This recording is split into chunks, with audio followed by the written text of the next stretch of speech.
Welcome, especially those of you who are turning in for the very first time. And welcome back to those of you who are already subscribers to the channel. And if you aren't a subscriber, I want to invite you to subscribe today. My name is Michelle. I am a private process server here in the state of Alabama. I'm also a licensed private investigator. In this video, I'd like to focus on who can be a process server in the state of Alabama. Now, those of you who are from another state, before you check out, I train notaries, and I've trained notaries in other states. So if you comment below that you'd like to know the requirements to be a process server in your state, I should be able to provide you with that information. So go ahead and do that and stick around, because there is a lot of similarity between process servers from state to state. I first became a process server back in 2008, and what I'm fond of saying is that I did not choose to become a process server. It chose me. I'll tell you more about that later, but let's go ahead and look at the requirements for the state of Alabama, and then I'm going to throw in some personal information that is based on experience. And in order for me to do all of that, I want to share my screen. Hopefully you can read what's on the screen. I want to give you a few moments to scan over it. I think most of you will be surprised at what you see. Whether you're in Alabama or any other state, the place to look to find out the requirements to be a process server for your state can be found in the rules of civil procedure for your state. And so really you simply have to Google Alabama Rules of Civil Procedure, Alaska Rules of Civil Procedure, and it will outline what the current requirements are. And in Alabama, there are three distinct requirements. You must be 19 years of age or older, and you cannot be involved in any fashion with a case that you are serving papers on. Okay, so it is to discourage anyone who is planning to sue someone from thinking he or she can act as the process server for that case. It's not possible. The third requirement is that you cannot be related to the person that you are serving papers to. And it goes into a little detail to explain what is meant by being related. And that's it, folks. In Alabama, Rules of Civil Procedure only lists those three requirements.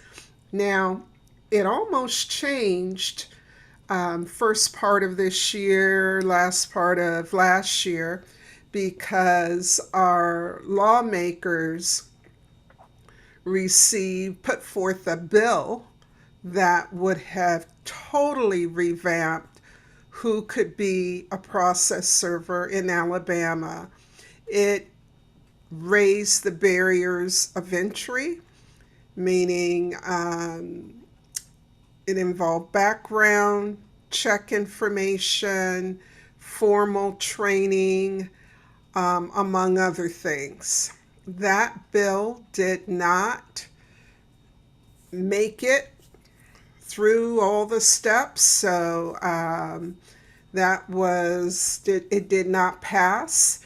And so we are still left with these three very simple requirements. And so sometimes when someone asks me directly, hey, Michelle, what does it take to be a process server? I'm like, anybody can be a process server in Alabama, or so it seems. You don't even see residency requirements for Alabama, which is very interesting. So that answers that question. And if you're still interested, great. I also want to add that in Alabama, we have private process servers. They are not employed by the state or the city. Process servers have the option of being self-employed, which is the path that I chose for myself. And there are opportunities for you to be an employee of a process server company.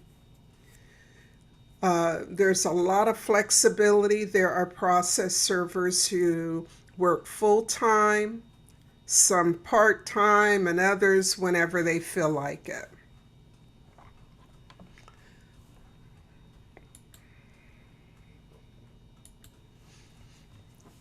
So now that you know the legal requirements, I want to touch on some requirements that I think are really important.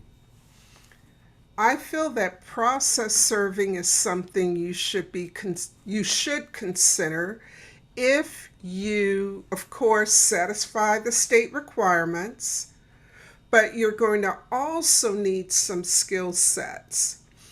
One being possessing clerical and administrative skills. I'm not implying you have to be a speedy typist, but you will need to fill out some forms. You're going to need to be able to respond in email to people who want to hire you for your services. And so you're going to need some basic but good computer skills and be able to work your way around the internet. You should also have a flexible schedule. It will be a requirement that you go out and serve papers at different times during the day. And so if you don't have that flexibility, you may want to rethink this line of work. Now, granted, you can do this part-time.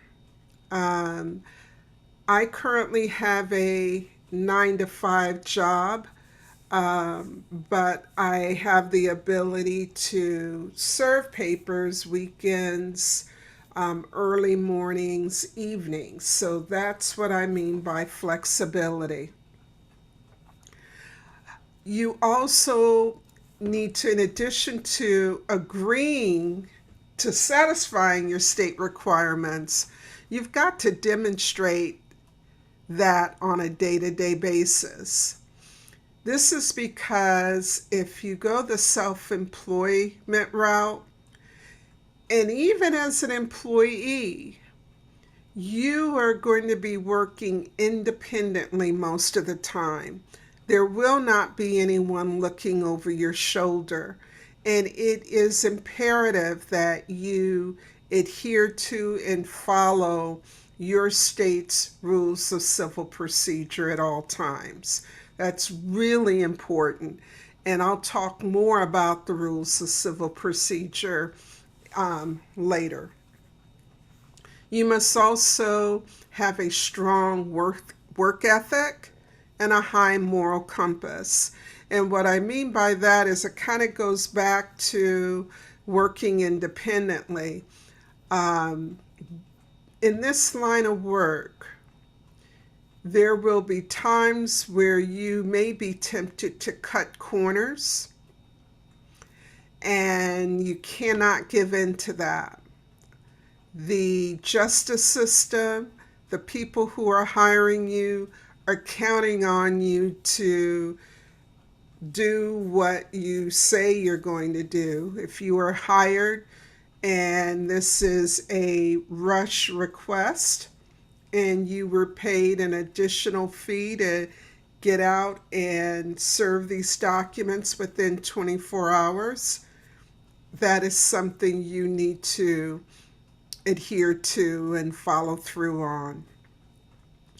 Strong work ethic. Here in Alabama, we have crazy weather.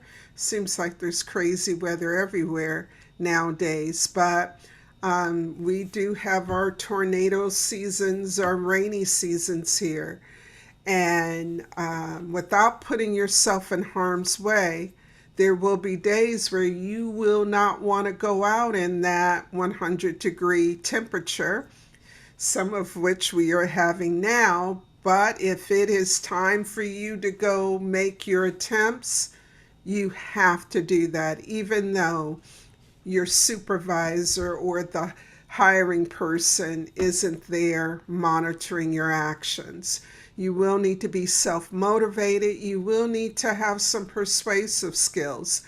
There have been times where the person who's in the home does not want to open the door and accept the papers. So me talking to them through the closed door or through the window, being able to get them to understand how important it is even for them to accept the papers. And then you need to be outgoing. I'm not saying you need to be sociable, but you do need to feel comfortable speaking with strangers, going to people's homes that you don't necessarily know. So again, these are characteristics, are skills that I feel work well in this line of work. So if you see yourself as possessing these things, then I say, keep listening. On the other hand, I feel that being a process server is not for you if you tend to be a rule bender. If you're someone who's going to say, you know what, they said I know I'm supposed to make this attempt in the morning before a certain time, but hey, when I get there, I get there. That's not going to work.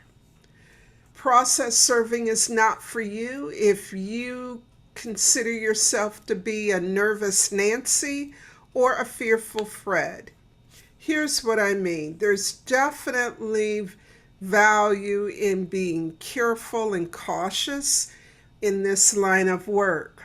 But if you are afraid to go to someone's home and knock on the door and ring the bell because you're afraid something horrible is going to happen every time, this is not for you.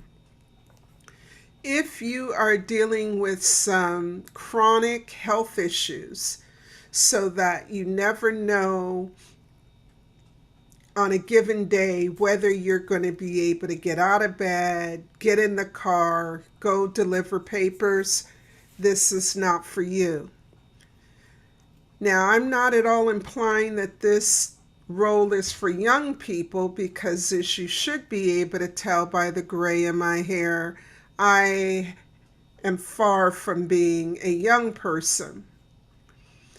But I do know, as my mother in particular got older, it got to a point where she's like, I don't leave home after dark.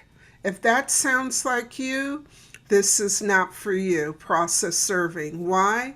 Because there will be an expectation, or there is the expectation, that you will make attempts to serve someone in the evening, in the morning, the afternoon. And so you're not going to have the choice to say, I'm sorry, I don't go out after 7 or 8 p.m. If you are technologically challenged, if you just can't figure out how to use Microsoft Word, how to fill out a PDF form, this is not for you. And if you dislike working alone, process serving is not for you. Now, that doesn't mean you're a bad person. It just means that this part of process serving, being in the field, getting the office work done, because it's a combination of both, is not for you. I hope you found this information helpful. And there's a possibility you have questions and want me to go into a little more detail about what I mean about having computer skills, not being technologically challenged. If you do have questions about that, go ahead and put them in the comments and I'll do my best to answer. We've got quite a few other topics to cover, but I wanted to address this part early on because if based on the requirements of this role, you know this is not for you, then you can definitely pursue some other opportunities. But if this sounds like your cup of tea, I want to encourage you to stay connected, keep watching, subscribe, and I look forward to seeing you in the next video. Take care.